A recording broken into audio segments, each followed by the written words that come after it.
안녕하십니까. 현대투자연구소 송조입니다. 7월에 이어서 8월 증시 역시도 상반기 강세에 따른 조정 장세 가능성이 높아 보입니다. 연초 같은 경우는 백신 접종과 함께 상반기 경기 회복이 빠르게 진행되면서 주가 역시 강세를 보였었는데요. 3분기 같은 경우는 여러분들도 잘 아시다시피 코로나 재확산과 함께 경기 성장률이 둔화될 수밖에 없습니다. 자, 그래서 이제 빠르면 한 9월 정도, 9월 중, 그리고 4분기 이후서부터는 그 전까지 이제 조정이 지속된다고 봐야 되겠고, 4분기서부터는 다시 강한 상승가 예상이 되는데요.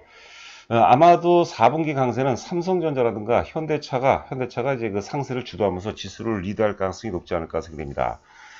삼성과 현대차 두 종목 모두 사실 그 지난 1월 11일 고점 이후에 충분히 너무나도 지루하게 조정을 받았죠. 자, 4분기를 한번 기대를 해보도록 하겠습니다. 자, 오늘 방송은 원래는 이제 그 7월과 8월 조정 장세 대비해서 경기 방어주, 그러니까 한국전력이라든가 KTNG에 대해서 한번 그 방송을 하려고 했었는데, 뭐 하이브라든가 이제 넷마블, 지금 걱정들이 굉장히 좀 많으신 것 같아요. 그래서 걱정이 조금이라도 도움이 되고자 준비를 해봤습니다. 두 가지 공통점, 그리고 뭐 종목별 전략에 대해서 함께 살펴보도록 하겠습니다. 자, 지금 이제 하이브 주봉 차트를 보고 계시는데요.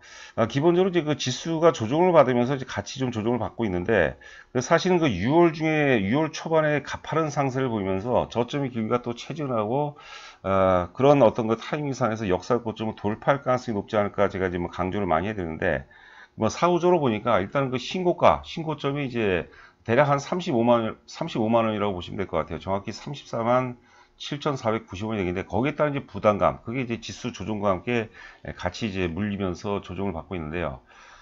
잠시 후에 또 이제 우리가 일봉 차트를 보도록 하겠지만, 주가가 이렇게 그 조정을 받는다 하더라도 거래가 수반되는 조정이 아니고서는 크게 무리가 없어요. 반대로 주가가 이제 그 강세를 보이더라도 거래를 수반하지 않는 강세는 또 의미 없다. 뭐 이렇게 보시면 될 것 같은데요. 일단은 그 하이브의 핵심 포인트는 상반기는 좀 별로였지만, 특히 2분기가 좀 별로였죠. 2분기는 좀 별로였지만, 하반기서부터, 3분기서부터 크게 또 실적 그 중심으로 크게 이제 턴어라운드가 됩니다. 턴어라운드 되기 때문에, 35만원 신고점을 돌파할지 어떨지 모르겠지만, 일단 그 신고점 돌파를 향해서 다시 한번 또 강세 기조를 보일 수 있지 않을까 생각됩니다. 자, 하여튼 그 하이브는 저점 대비해서는 과열은 아니죠. 과열은 아니라 좀 많이 올랐는데, 하여튼 신고가 돌파 여부가 8월 중에 최대 관건이 아닐까 생각이 되고요.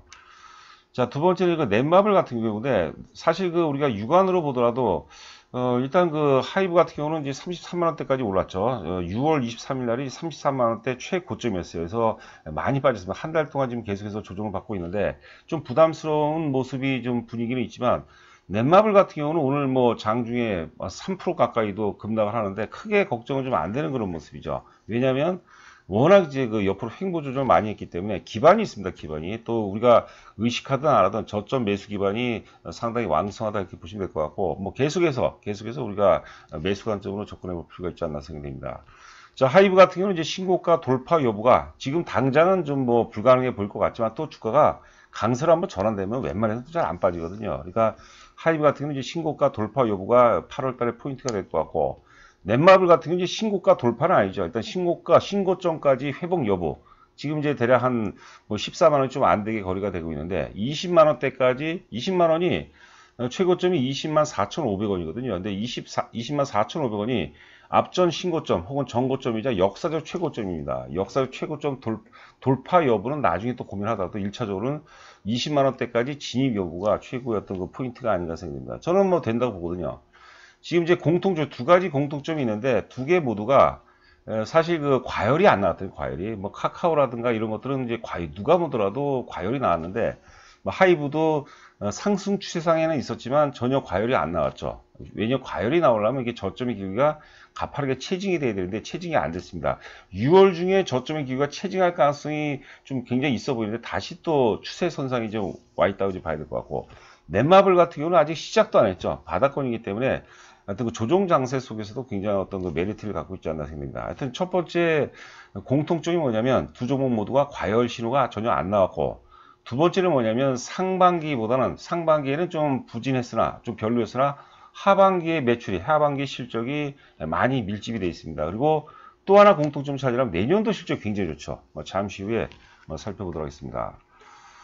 자, 카카오를 지금 보고 계신데, 카카오는 누가 뭐래도 사실 그 17만원대에서 오버슈팅이 나왔어요. 거래 상태도 이제 1,800원이 거래가 통투가 터졌기 때문에 이런 것들은 좀 조심을 해야 될 것 같아요. 오늘 경우는 사실 그 다른 어떤 지수 조정, 시장 전반 어떤 그 약세 분위기에 불구하고 나름대로 강한 하방 경직을 보이고 있는데, 그거는 이제 그 단기로 좀 많이 빠졌기 때문에 그런 상황이라고 봐야 될 것 같은데, 카카오 같은 경우는 조심하더라도 과열이 됐기 때문에 하이브라든가 넷마블 같은 경우는 전혀 과열이 아니다 이렇게 보시면 될 것 같아요. 자, 그리고 또 하나 지금 이제 보시는 차트가 이제 카카오 코로나 최저점이죠. 25,000원대에서부터 17만원대까지 이제 주봉 차트를 제가 캡처를 잡았는데, 거의 이제 저점 대비 최저점과 최고점 대비하면 거의 700% 가까이 올랐습니다. 오른 이유가 있겠죠. 뭐 여러 가지 복합적인 요유가 있겠지만, 결국은 사실 결국은 우리가 실적이죠. 실적이 그 구간에 뭐 폭발적으로 증가했다 이래도 뭐 과언이 아닐 정도로, 그러니까 우리가 주가의 큰 산은 뭐 이유가 어떻든 간에 결국은 실적입니다. 실적을 수반하지 않은 주가 상승 결국은 공연불이에요. 다시 또 주가가 다시 또 하락하게 마련이고, 실적이 좋은 것은 지금 소외되고 과매도 단계를 하더라도 결국은 다시 제자리를 차려가기 마련이거든요. 자, 그래서 이제 카카오 같은 경우 이제 내년도 영업이익이 굉장히 중요합니다. 만약에 영업이익률 증가율이 둔화가 된다면 상당 부분의 조정이 좀 길어질 것 같고요. 내년도 영업이 뭐 또 폭발적으로 더 증가한다. 지금 2019년서부터 2020년, 2020년에서 2021년, 2021년에서 2020년까지 해서 영업이익 증가율이 계속해서 상승을 보인다면 당연히 이제 그 17만원 돌파해서 뭐 20만원 돌파 가능성이 있다고 보는데, 내년도 영업이익이 굉장히 중요합니다. 자, 그렇게 이제 살펴보시면 될 것 같아요. 자, 그리고 이제 보신 김에 보면은 이제 카카오도 물론 이제 작년에 코로나 최저점서부터는 굉장히 조정도 짧았고 굉장히 가파르게 올랐습니다. 조정다운 조정이 없었는데, 그 이후에 작년 이제 9월서부터 조정이 한번 크게 들어오죠. 뭐 거의 이제 거의 수개월 동안 한 3개월 가까이 조정이 들어오다가 올라갈 때는 오르고 빠지고 하는데, 고점과 저점 대비해서, 그러니까 주봉이니까요. 보통 2주 내지 3주 정도 조정 들어올 때 20% 30%까지 조정 들어와요. 그러니까 하이브도 그렇고 우리가 넷마블도 우리가 결국 추세 상승이 이어지면서, 뭐 하이브 같은 경우는 우리가 목표 가격을 최소한 뭐 50만 원까지 간다고 뭐 제가 분명히 말씀드렸는데, 그 50만 원을 전제는 내년도 영업이익이 이제 4천억 돼야 된다는 그런 전제 하에서 제가 말씀드린 겁니다. 저는 뭐 충분히 가능성 있고 타당하다 보거든요. 그런데도 불구하고, 뭐 불구하다는 표현이었지 모르겠는데, 주가가 일사천리 올라가는 게 아니에요. 오르다가 빠지다, 오르다 빠지다, 이런 어떤 계속해서 파도를 타면서 물결을 타면서 간다고 보는 거죠. 그러니까 우리가 그 눌림목 저점에서 많이 힘들어하거든요. 그런 것들을 우리가 잘 참아낼 줄 알아야 된다. 자, 이런 말씀을 제가 드리고자 부연 설명을 드린 겁니다. 자, 카카오 이제 보셨고, 지금 이제 보시는 화면은 최근 이제 카카오 보고서 3개를 제가 캡처를 해봤습니다. 맨 이제 좌상단이 7월 28일자고, 오른쪽이 이제 7월 19일자, 맨 아래가 또 7월 19일자인데, 한번 영업이익을 한번 살펴보도록 하겠습니다. 2019년도 영업이익이 2,700억이었어요. 2,700억. 그리고 2020년도가 4,560억이 나왔습니다. 뭐 영업이익이 더블 이상 나왔죠. 그러니까 주가가 굉장히 많이 간 거죠. 굉장히 많이 갔죠. 그 다음에 2020년서부터 2021년 사이 4,560억에서 올해 예상 영업이 대략적으로 한 8천억 정도로 보더라고요. 8천억 정도. 지금 하나증권에서는, 산하투자증권에서는 7,940억인데, 그러니까 작년에서 올해까지도 17만원대까지 많이 오른 거예요. 오른 이유가 알겠죠. 4,500에서 7,900원이니까 거의 뭐 8,000원이니까 거의 뭐 더블 가까이 올랐죠. 자, 그 다음에 내년 영업이익이 굉장히 중요합니다. 지금 하나투자증권에서는 이제 그 내년도 예상 영업이 1조 200억을 잡고 있어요. 만약 이 정도라면 주가는 조정받아요. 영업이익이 1조 원을 돌파하면서 증가를 했지만 영업이익 증가율이 굉장히 둔화가 됐거든요. 삼성전자가 2018년도 영업이익이 최고였습니다. 58조였어요. 그리고 2017년도에 54조였거든요. 그 영업이익이 사상 최고를 달성했지만 영업이익 증가율이 2017년도 16년도에서 17년도 증가한 거 대비해서 17년에서 18년도 증가율이 현격하게 둔하기 때문에 주가는 아주 박살이 났어요. 박살이. 그런 것도 이제 참고하셔야 되겠죠. 그러니까 주가는 언제 많이 오르냐면 영업이익 증가율이 급증할 때, 그때 가장 많이 오른다 이렇게 보시면 될 것 같아요. 자, 그런데 이제 교보증권의 7월 19일자 보고서 보니까, 자, 2,070억, 4,560억 다 비슷하죠. 그 다음에 올해 예상 영업이익 한 9천억 정도 굉장히 높게 잡고 있어요. 자, 그런데 내년도 예상 영업이 1조 4천억을 보고 있어요. 만약에 교보증권 논리대로 1조 4천억 정도 부분이 나온다면 주가는 20만원 돌파한다고 봐야 되겠죠. 그건 저도 모르죠. 그러니까 이런 것들을 계속 수정보완하는 거죠. 그 시간이 지나면 지날수록 아무래도 이제 근사치에 좀 가까워질 거 아닙니까? 자, 그리고 맨 아래쪽에 이제 같은 날, 7월 19일 날 이제 신한투자 전망치가 되겠는데, 자, 4,500억에서 올해 예상 영업이익 한 8,270억 정도. 근데 역시 그 내년도 영업이익을 1조 960억을 잡고 있어요. 만약에 1조 960억, 신한 증권의 어떤 그 전망치도 이 정도 나오면 주가는 올라갈 수가 없습니다. 당분간은 이제 조정이 불가피하다. 이렇게 보시면 될 것 같아요. 그래서 전반적으로 종합적으로 봤을 때 내년도도 좋아져요. 내년도 좋아지는데 증가율 자체는 뭐 상당 부분 둔화될 가능성이 높지 않을까 생각됩니다. 그래서 저희가 이제 17만 원대 전량 매도를 한 거죠. 그리고 나중에 이제 되사면 되는 거고. 자, 뭐 카카오에 대해서는 나중에 또 이제 그 가격 조정이 어느 정도 일단락되는 시점, 저희가 또 재매수 정도 할 때쯤 되면 다시 또 방송을 통해서 한번 제가 분석을 해보도록 하겠습니다. 자, 그 다음에 이제 그 하이브 한번 보도록 하죠. 요거는 이제 예전에도 보여드렸던 자료죠. 하반기 실적 역시도 뭐 스무드 라이트 버러 굉장히 좋아진다는 그런 얘기죠. 상반기는 좀 별로였지만 하반기에 이제 그 다양하게 일단 그 이타카홀딩스 있죠. 이타카홀딩스가 3분기서부터 본격적으로 반영이 돼요. 그리고 4분기에 뭐 블랙핑크라든가 뭐 저스틴 비버 이런 것들이 이제 그 위버스에 입점을 하죠. 그래서 죄송합니다. 이제 3분기서부터 그렇기 때문에 하반기에 실적과 모멘텀들이 많이 이게 몰려 있습니다. 몰려 있어요. 자, 예전에 이제 봤던 내용입니다. 자, 영업이익을 한번 기준으로 한번 보도록 하죠. 2018년도 799억, 2019년도 987억에서 2020년도 1450억이니까 많이 증가했죠. 거의 뭐 50% 가까이 영업이 증가했는데 올해 예상 영업이 2,300억 정도 전후가 나와요. 2,300억대. 대체적으로 이제 그 보고서를 보니까 2,300억 정도 전후가 나오니까 2,400억에서 2,300억대니까 주가가 오를 수밖에 없겠죠. 그렇죠. 그런데 이제 내년이 중요해요. 내년에는 이제 그 증권사 보고서마다 호불호가 갈려요. 뭐 EBS 증권 같은 경우는 이제 5천억을 넘게 또 전망하게 되는데 저는 이제 제가 누차 강조해드린 것처럼 2022년도는 4천억이 넘어간다. 그리고 4천억이 넘어가게 되면은 주가는 50만 원을 넘어갈 수밖에 없다. 제가 이렇게 나름대로 기준을 설정했어요. 그러면 우리가 이제 고민하는 건 뭐냐면 과연 내년도에 4천억을 넘어갈 수 있는 그런 환경이 맞는지 그걸 이제 살펴봐야 되겠죠. 자, 그래서 뭐 여러 가지가 있습니다. 또 너무 디테일하게 들으면 잘 몰라요. 저는 이제 뭐냐면 저는 이제 결국은 이제 오프라인 공연이죠. 오프라인 공연이 되면 엄청난 이슈를 몰고 올 겁니다. 그래서 뭐 우리가 흔히 그 MD 상품이 이 전체 매출 차지하는 비중이 굉장히 높습니다. 자, 그리고 이제 하이브죠. 하이브의 어떤 위버스라는 플랫폼이죠. 플랫폼은 이게 산술적으로 증가하는 게 아니라 제가 기하급수적으로 매출이라든가 그 사이즈가 증가할 가능성이 굉장히 높아요. 그래서 하여튼 오프라인 공연이 시작되는 거 빠르면 이제 뭐 연내에도 가능성이 있다고 보는데 여하튼 내년도에는 거의 뭐 가능성이 높다고 봐야겠죠. 뭐 그래서 막 90% 한 95% 이상은 오프라인 공연이 충분히 가능하다고 봐야겠고, 그 다음에 위버스의 또 확장성, 그걸 감안하면 제가 보기에는 뭐 4천억 정도는 넘어간다. 그리고 4천억이 넘어가면 주가는 50만 원을 넘어갈 수밖에 없어요. 영업이익이 올해 예상이 대략 2,300억에서 4천억이면 거의 뭐 더블 정도 나오는 거죠. 앞서 우리가 카카오로 봤죠. 그러니까 우리가 강론에 자꾸 휘둘러서는 안 돼요. 제가 이제 유튜브 방송을 저도 뭐 일주일이면 뭐 한두 번 정도 좀 쉬려고 그랬는데 뭐 거의 이제 어제 같은 경우 좀 쉬었네요. 거의 대부분 하고 있는데 매일 하다 보니까 자꾸 이제 단기를 맞추려고 하는 것 같아요. 저도. 근데 단기를 맞추려면 잘 안 돼요. 잘 주식이. 예? 그리고 흔들릴 수밖에 없어요. 우리가 길게 보고 투자를 해야 되지 않을까 생각됩니다. 자, 다시 한번 보죠. 2020년 1,450억에서 올해 예상에 대략 2,300억 많이 증가하죠. 거의 뭐 1,000억 가까이 900억 정도 증가하고, 그 다음에 내년도가 한 4,000억 정도, 저는 나름대로 소신이 있습니다. 2,300억에서 4,000억 정도라면 주가는 최소한 50만 원 가야 돼요.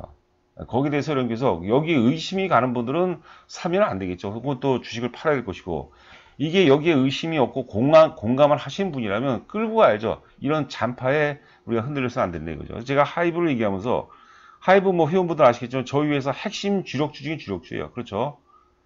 그 잔파에 우리가 흔들려서는 안 된다 이렇게 보시면 될 것 같아요.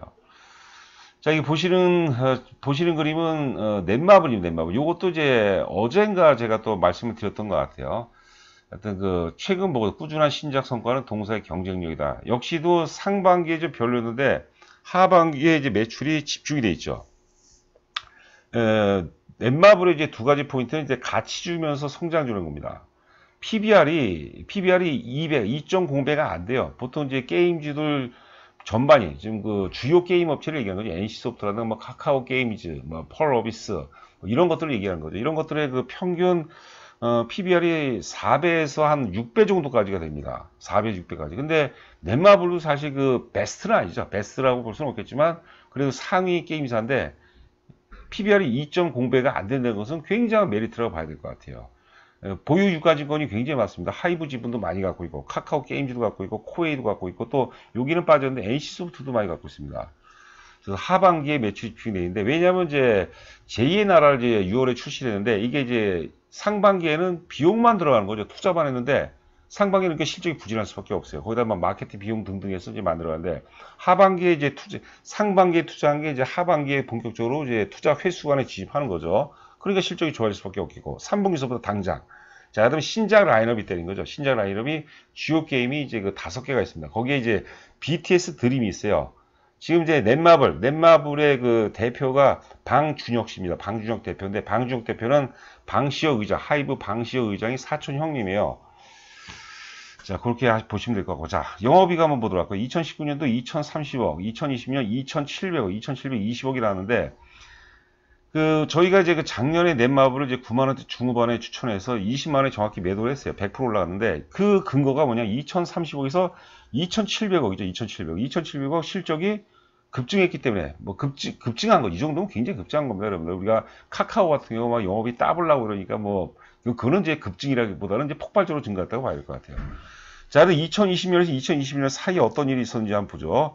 영업이 2720억에서 올해 예상이 대략 한 2900억, 3000억 나오는데 영업이 증가했는데 어때요? 증가율이 현재 둔화가 됐죠. 그러니까 20만원짜리가 10만원 초반까지 빠져버린 거예요. 이해가 가시겠죠?